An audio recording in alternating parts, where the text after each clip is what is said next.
Усім прывітанне. Сёння працягваем знаёмства з кулінарнымі традыцыямі вёскі Спорава. На гэты раз прыгатуем вельмі простую, але любімую мясцовымі жыхарамі страву бульбу з сушанай рыбай. Такім чынам жыхары Спорава знайшлі спосаб палепшыць смак звычайнай варанай бульбы, замяніўшы булён, у якім яна варыцца. Гэта яшчэ адна страва з выкарыстаннем сушанай рыбы, і мясцовыя жыхары жартуюць, што калі ў іншых вёсках ядуць бульбу з рыбай, то ў Спорава рыбу з бульбай.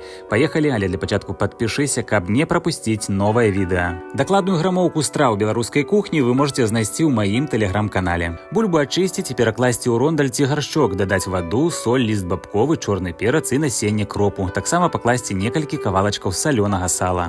Калі вам падабаецца мой контент, вы можете падтрымаць канал праз Patreon, спасылка ў апісанні. Ваша падтрымка вельмі важная. Зверху выкладаем сушаную рыбу, якая павінна ляжаць на бульбе як бы на пару, таму вады варта дадаць трохі. Варыць да гатоўнасці бульбы. Падаем бульбу з салёнымі агуркамі, квашанай капустай, запіваючы булёнам.